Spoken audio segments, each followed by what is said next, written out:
Is The Exorcist Believer really that bad? Let's find out right now.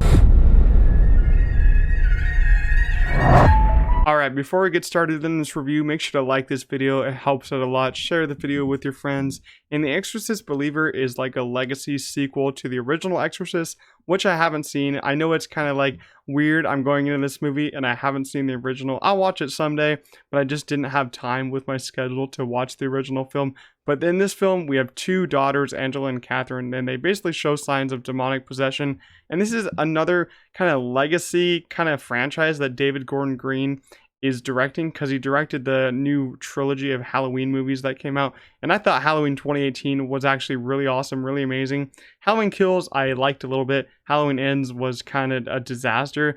And he's kind of just ruining Halloween franchises every minute, because this movie is not good. Holy crap, my expectations were literally at the floor when I went into this movie. I think when I first saw that Rotten Tomatoes, it was like 21%, and I went into it, I was like, no, this can't be that bad. There's no way a horror movie can be this bad. But no, I was wrong. It is this bad, because I was like, there's no way it's like worse than The Nun 2 or like maybe like The Meg 2. And it's worse than The Nun 2 and The Meg 2. I would rather watch The Nun 2 5 times over than to watch this another time. I just didn't like this movie at all. It wasn't because it's like an Exorcist or possession movie. I do like possession movies, like Talk to Me. Great use of possession. Love that film. But this film is just so disappointing. And it's really disappointing that this year has been so weak on like Halloween horror movies. Usually we have one by now that's actually really cool, plays all the way through October, and I actually would see it like a couple times. But we have none that I really want to go rewatch, because The Nun 2, I don't want to rewatch that. Haunting in Venice, it's okay, I just don't want to rewatch it. This one, definitely not rewatching. My only hope is that something like Five Nights at Freddy's will be really good, and I'll be able to go rewatch that one, because I do like watching Halloween horror movies in theaters, but they've just all been disappointing this year. It's been such a disappointment for what we've been given. Well, let's get into the good. There's not much good for me to go into on this one. I will say that Leslie Odom Jr. is like the one main standout lead of this film, and I think he did an excellent job with what he was given, what the horrible script was for this film.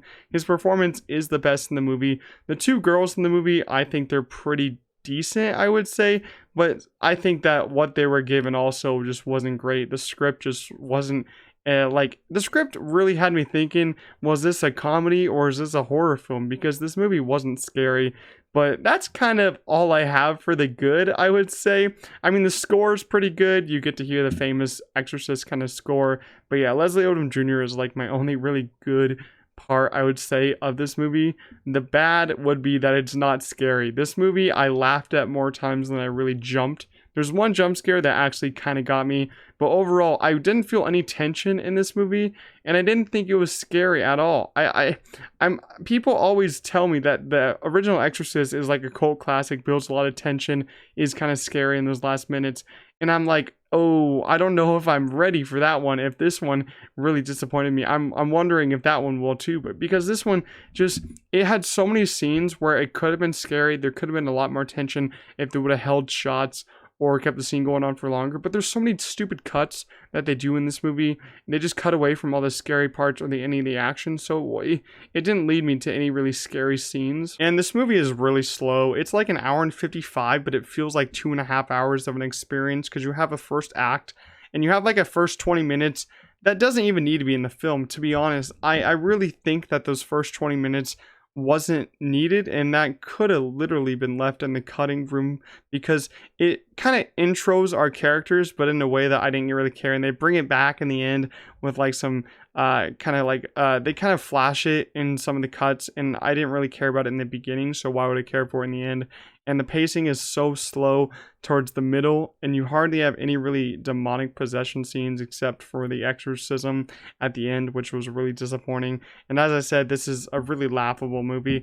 And you had Ellen Bernstein, I think that's how you say her name, from the original. She's coming back for this one. You'd think that they would treat her well, but her character was really disrespected in this movie, in my opinion. Even though I haven't seen the original, I thought what they did with her and the character decisions for her was pretty laughable. If I was her and I got the script for this movie and I saw what they did with her character, I would just hand it back to him and say, no, I'm not going to be in this movie.